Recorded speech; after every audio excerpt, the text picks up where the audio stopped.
Guys, हम last video के अंदर अशोका को समझ रहे थे। अशोका के अंदर हमने लगभग उस अशोका को पढ़ लिया था। अशोका की पॉलिसीज़ और एडिक्ट्स के बारे में आज हमें पढ़ना है। तो स्टार्ट करते हैं अशोका की पॉलिसीज़, अशोका की नीतियाँ। उसमें फर्स्ट आती है धम्मा या धम। तो धम्मा या धम जो है उसको समझते हैं। Ashoka stabilised ideals for the moral development of mankind. Ashoka ने मैनकाइंड मतलब आदमियों के मोरल डेवलपमेंट क्या होता है? जैसे दया करना, दान करना, जानवरों को नहीं मारना, आपस में नहीं लड़ना, मतलब एक तरह से अच्छा नेचर जो होता है लोगों में डेवलप करने के लिए धम्मा नीति चलाई है ना। धम्मा नीति चलाई, समझ गए बात को। तो मोरल डेवलपमेंट ऑफ मैनकाइंड जो होता है उसे क्या बोलते हैं? धम्मा बोलते हैं। ठीक है, दीज वर कॉल्ड धम्मा। समझ गए क्या? आगे बढ़ते हैं नेक्स्ट पॉइंट पे। Definition of Ashoka's dhamma has been given in the second and seventh rock edicts. Ashoka's dhamma मतलब अशोक का जो धम्मा या धम्म नीति है उसकी डिफाइंड हमें सेकंड और सेवंथ रॉक एडिक्ट्स के अंदर मिलती है। सेकंड और सेवंथ रॉक एडिक्ट्स के अंदर मिलती है। रॉक एडिक्ट्स क्या होते हैं? जैसे मैंने आपको अभिलेख, इंस्क्रिप्शन, रिकॉर्ड्स या अभिलेख जो मैंने बताया था वो क्या था? राजा लोग अपनी बातें पत्थर के ऊपर क्या करते हैं? लिखा देते हैं। उन्हें क्या बोलते हैं अपन? इंस्क्रिप्शन या रिकॉर्ड्स बोलते हैं। उसी का एक टाइप्स है, उसी का एक प्रकार होता है रॉक एडिक्ट्स, है ना। इसमें क्या होता है कि पत्थर तो होता है मगर उसकी जो शेप होती है वो खंबे नुमा होती है, मतलब खंबे के समान उसको खड़ा बनाया जाता है। जैसे अपने चित्तौड़गढ़ में विजय स्तंभ बना हुआ है, उसी प्रकार जो होते हैं उन्हें क्या बोलते हैं? Rock addicts. ठीक है, इसमें जो रॉक एडिक्ट्स है, अशोका का जो रॉक एडिक्ट्स है उसके कौन से वाले पार्ट में? सेकंड और सेवंथ रॉक एडिक्ट्स के अंदर हमें किसकी डिफाइंड मिलती है? अशोकास धम्मा मतलब अशोक की धम्म नीति जो है उसकी सारी डिफाइंड या उसके बारे में जो इंफॉर्मेशन है वो सेकंड और सेवंथ रॉक एडिक्ट्स के अंदर मिलती है। ठीक है, अगले पॉइंट पे बढ़ते हैं। अकॉर्डिंग टू हिम, जो इसकी डिफाइंड है उस डिफाइंड में क्या कह रहा है ये? अशोकास धम्मा की जो डिफाइंड है तो उसके अंदर ये बताता है शनिंग सिनफुल एक्शन, मतलब सिनफुल एक्शन मतलब पाप, और एक्शन मतलब कर्म। जो पाप वाले कर्म होते हैं उनसे हमें क्या करना चाहिए? शनिंग करना चाहिए, उन्हें ख़त्म कर देना चाहिए। ठीक है, उन्हें ख़त्म कर देना चाहिए, मतलब शनिंग मतलब क्या होता है? ख़त्म करना या बंद कर देना चाहिए। ठीक है, और वेलफेयर ऑफ द वर्ल्ड, विश्व कल्याण की बात कही गई है इसके अंदर। कंपेशन मतलब होता है दया करना। चैरिटी मतलब दान करना, और ट्रूथ मतलब सच्चाई या सत्य बोलना। एंड प्योरिटी ऑफ एक्शन मतलब जो हम काम करते हैं, जो हम कर्म करते हैं वो कैसे होने चाहिए? शुद्ध होने चाहिए, मतलब अच्छे काम होने चाहिए, यानी कि लूट रहे हो, डकैत, लूट, ये सब नहीं होना चाहिए। ये इसकी नीतियाँ थी। नीतियाँ मतलब ये हो गया धम्म नीति है। धम्म मतलब धर्म से हो गया, जो हमारा नेचर होता है वो कैसा होना चाहिए? अच्छा होना चाहिए। उसी के डेवलपमेंट के लिए अशोक ने धम्म नीति को चलाया। अब अशोका की सेकंड पॉलिसी आती है जो है आपके धम्मा या धम्म यात्रा या फिर हम बोल सकते हैं रिलीजियस ट्रैवल। ठीक है, इसके अंदर अशोका ने क्या करा बताया? इससे पहले जो राज्य होते थे, जो रेन होता था, साम्राज्य होता था, उसके अंदर विहर यात्राएं की जाती थी। विहर यात्राएं मतलब होता है फॉरेस्ट ट्रैवल के अंदर होता है कि जो जानवर होते हैं उनका क्या करते हैं? शिकार करा जाता है। तो इन जानवरों के शिकार वाली जो यात्राएं थी, जो फॉरेस्ट ट्रैवल था, उनको हटाकर अशोका ने क्या करा? धम्म यात्राओं का अरेंजमेंट किया या प्रावधान किया धम्म यात्राओं का। धम्म यात्राओं के अंदर क्या होता था? धम्म यात्राओं के अंदर अशोक बताता है कि ट्रैवल करना चाहिए। कहाँ का ट्रैवल करना चाहिए? मतलब हमें यात्रा करनी चाहिए बुद्धिस्ट पिलग्रम्स मतलब क्या? बौद्ध स्थान जो होते हैं यात्रा करनी चाहिए वहाँ की। और क्या होना चाहिए? तो ब्राह्मण जो होते हैं, श्रवण जो होते हैं, या जिन लोगों को ज़रूरत होती है उन्हें क्या करना चाहिए? हमें गोल्ड, चैरिटी मतलब क्या करना चाहिए? दान करना चाहिए। ठीक है, मतलब समझ में आया आपको। सेकंड पॉइंट क्या है हमारी, धम्म यात्रा। धम्म यात्रा के अंदर हमें कहाँ की यात्रा करनी चाहिए, तो बौद्ध स्थानों की यात्राएं करनी चाहिए, और जिन लोगों को ज़रूरत है उन्हें और श्रवण और ब्राह्मण लोगों को क्या करना चाहिए, दान करना चाहिए, गोल्ड दान करना चाहिए, मतलब सोना या स्वर्ण दान करना चाहिए।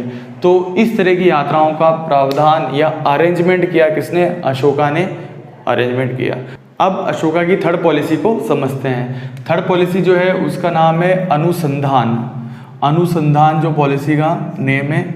इसमें क्या होता है, ड्यूरिंग अशोकाज रेन, अशोका के साम्राज्य में द स्टेट एम्प्लॉयज़, राज्य के जो कर्मचारी होते हैं उनको भेजा जाता है, वर सेंट ऑन ट्रैवल, उनको भेजा जाता है प्रोपागेशन ऑफ रिलीजन, धर्म का प्रचार करने के लिए, उनको धर्म के प्रचार करने के लिए भेजा जाता है एवरी 5th ईयर, हर 5 साल में। ठीक है, हर 5 साल में जो स्टेट के एम्प्लॉयज़ होते हैं, जो कर्मचारी होते हैं, उनको धर्म के प्रचार के लिए क्या करा जाता है, भेजा जाता है अलग अलग जगह पर। इसे ही क्या बोलते हैं, अनुसंधान। तो ये थी हमारी थर्ड पॉलिसी। और अशोका की लास्ट पॉलिसी, फोर्थ पॉलिसी आती है धम्म महामात्र। धम्म महामात्र लास्ट पॉलिसी है 4th नंबर की। इसमें क्या होता है, इन 13 ईयर ऑफ कोरोनेशन, मतलब राज्य अभिषेक के 13वें साल क्या करता है, अशोका अपॉइंटेड धम्म महामात्रास, अशोका धम्म महामात्रास को अपॉइंटेड करता है, रखता है। धम्म महामात्रास मतलब एक तरह की क्या हो गई, पोस्ट हो गई, एक तरह की क्या हो गई, पोस्ट। ठीक है, मतलब एक तरह का पद हो गया, पोस्ट हो गई। इनमें लोगों को ये रखेगा, और उन लोगों का क्या काम होगा, जो लोग धम्म महामात्र पोस्ट के लिए होंगे, उनका काम होगा whose major responsibility was to propagate religion. जो धम्म महामात्रास के लिए रखे जाएंगे, अपॉइंटेड किए जाएंगे, उनका मेनली काम क्या होगा, उनकी रिस्पॉन्सिबिलिटी होगी क्या करें, प्रोपोगेट रिलीजन्स, मतलब धर्म का प्रचार करें। धर्म के अंदर या धम्म के अंदर सब कुछ आ गया, मतलब दया, चैरिटी और जानवरों को नहीं मारना, मतलब टोटल चीज़ें आ गई। उन सब बातों का क्या करना, उनको प्रचार करना, लोगों को बताना। उन लोगों के लिए जो पोस्ट रखी है उसी का नाम क्या है, धम्म महामात्रा है, मतलब एक तरह का पद हो गया, पोस्ट हो गई। ठीक है, तो ये हमारा 4th था, धम्म महामात्रा है। इसी के साथ हमारी सारी पॉलिसीज़ जो अशोका के बारे में हमें पढ़नी थी हमने सारी पढ़ ली। अब समझते हैं अशोका के लास्ट टॉपिक को, जो है edicts of Ashoka. Edicts of Ashoka में हमारा फर्स्ट पॉइंट आता है कि Ashoka was the first Indian ruler to address his subjects through edicts. Ashoka India का फर्स्ट रूलर था जो अपनी जनता, मतलब सब्जेक्ट, अपनी प्रजा या जनता को, लोगों को एड्रेस करता था, मतलब संबोधित करता था या उनसे बातें बताता था। उनको किसके थ्रू बताता था, तो एडिक्ट्स के थ्रू। एडिक्ट्स के थ्रू क्या करता था, अपनी बातों को रखता था। एडिक्ट्स क्या है, आपको याद होगा, पत्थर के ऊपर किसी बात को लिखाना, उसे एडिक्ट्स, इंस्क्रिप्शन, रिकॉर्ड्स, मतलब अभिलेख कहते हैं। ठीक है, वही एडिक्ट्स है। तो ये बात, फर्स्ट पॉइंट आता है हमारा ये। और सेकंड पॉइंट आता है he got inspiration to do from Dara. Dara एक राजा है, कहाँ का है, ईरान का एक राजा है दारा, जिससे क्या होता है, अशोका को प्रेरणा मिलती है क्या करने की, एडिक्ट्स बनाने की प्रेरणा मिलती है। तो ध्यान रखें, अशोका को इंस्पिरेशन कहाँ से मिलती है, तो दारा से। और दारा कहाँ का राजा है, तो ईरान का एक राजा है, उससे अशोका को क्या मिलती है, प्रेरणा मिलती है। ठीक है, और अगला पॉइंट आता है most of the edicts of Ashoka are in Brahmi script, है ना। अधिकतर जो अशोका के एडिक्ट्स हैं, मतलब अशोका के जो एडिक्ट्स हैं, अधिकतर कौन सी स्क्रिप्ट में है, तो ब्राह्मी स्क्रिप्ट। स्क्रिप्ट मतलब होता है कि जैसे जो हम अशोका के एडिक्ट्स में जो लिखा हुआ है, वो जो लिखावट है, वो लिखे हुए जो लेख हैं, उन्हें बोलते हैं स्क्रिप्ट। और वो किस स्क्रिप्ट में है, तो आपको ब्राह्मी स्क्रिप्ट में है। ठीक है, उन्हें बोलते हैं स्क्रिप्ट। और कुछ बहुत किस में है, कुछ है खरोष्टी स्क्रिप्ट में भी पाए जाते हैं। ठीक है, जो एडिक्स हैं, जो अभिलेख हैं, उनकी बात कर रहे हैं। अभिलेखों पर जो लेख लिखा हुआ है वो लेख किस में लिखे हुए हैं, सारे ब्राह्मी स्क्रिप्ट में लिखे हुए हैं। और कुछ बहुत किस में लिखे हुए हैं, खरोष्टी स्क्रिप्ट में लिखे हुए हैं। ठीक है, अगला पॉइंट आता है, नेक्स्ट पॉइंट आता है हमारा ऑन वन पिलर। पिलर मतलब होता है रॉक एडिक्ट्स। ठीक है, पिलर मतलब क्या होता है, रॉक एडिक्ट्स। हम अभिलेख की बात करें, अभिलेख जो होते हैं, एडिक्ट्स जो होते हैं, या इंस्क्रिप्शन बोल दो या फिर हम बोलते हैं रिकॉर्ड्स बोल सकते हैं। इनके अंदर एक टाइप्स होता है, पत्थर पे लिखने वाले को ही बोलते हैं। इनके अंदर एक टाइप्स होता है जिस पे क्या करते हैं हम, पिलर की फॉर्म में, मतलब खंबे के फॉर्म में, खंबे की फॉर्म में जो होते हैं उनको तो क्या बोलते हैं, रॉक एडिक्ट्स या फिर पिलर बोल देते हैं। ठीक है, उसी पिलर की बात कर रहे हैं हम। ऑन वन पिलर, पिलर मतलब यहाँ पर एडिक्ट्स के लिए बोला जा रहा है, पर रॉक एडिक्ट्स के लिए बोला जा रहा है। ठीक है, ऑन वन पिलर ब्रॉट लाया जाता है फ्रॉम टोपरा टू दिल्ली। अशोक क्या करता है, एक पिलर को, एक रॉक एडिक्ट्स को टोपरा से कहाँ लाता है, दिल्ली में लेके आता है। और उस पर कितने एडिक्ट्स लिखे होते हैं, 7 एडिक्ट्स हैव बीन इंस्क्राइब्ड। मतलब इस तरह का एक पिलर होता है जिसको रॉक एडिक्ट्स बोलते हैं, उसके अंदर कितनी लाइनें बनी होती, लिखा होता है। तो फर्स्ट 1 2 ऐसे करते करते कितनी होती है, तो 7 होती है। ठीक है, तो 7 लाइनें होती है, तो इसमें 7 एडिक्ट्स होते हैं total.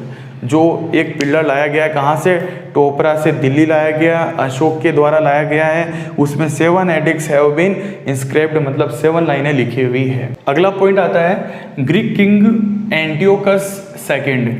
Greek king Antiochus second जो है वो भी मेंशन्ड है किसके अंदर, सेकेंड और थर्ड एडिक्ट्स के अंदर। जो टोपरा दिल्ली पिलर जो लेके आया था अशोक, उसके सेकंड और थर्ड एडिक्ट्स के अंदर, मतलब जो पिलर था इस तरह से, उसके फर्स्ट में नहीं पर सेकंड और थर्ड एडिक्ट्स के अंदर किसका नाम है, ग्रीक किंग एंटियोकस सेकंड का नाम वहाँ पर मेंशन्ड है। तो ये किसके अंदर था, दिल्ली टोपरा एडिक्ट्स के अंदर। ठीक, नेक्स्ट पॉइंट आता है James Prinsep was the first person.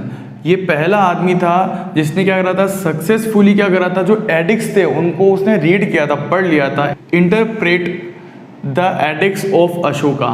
तो अशोका को जो एडिक्ट्स का पढ़ने का जो फर्स्ट बार जिसने पढ़ा था उसका नाम क्या है, जेम्स प्रिंसेप। अशोका के एडिक्ट्स को पढ़ा था इसने। ठीक है, और लास्ट पॉइंट आता है इन्फ्लुएंस्ड बाय अशोका। अशोका के प्रभाव में आकर किंग तिसा या तिस्य जो किंग था वो कहाँ का था, श्रीलंका का एक किंग था। उसने भी एक टाइटल या उपाधि धारण की थी, जो है एडॉप्टेड की थी, धारण की थी एक उपाधि जिसका नाम क्या है, देवनाम पीए। तो श्रीलंका का एक राजा था जिसका नाम है तिस्य। उसने अशोका के प्रभाव में आकर एक उपाधि धारण की जिसका नाम है देवनाम पीए।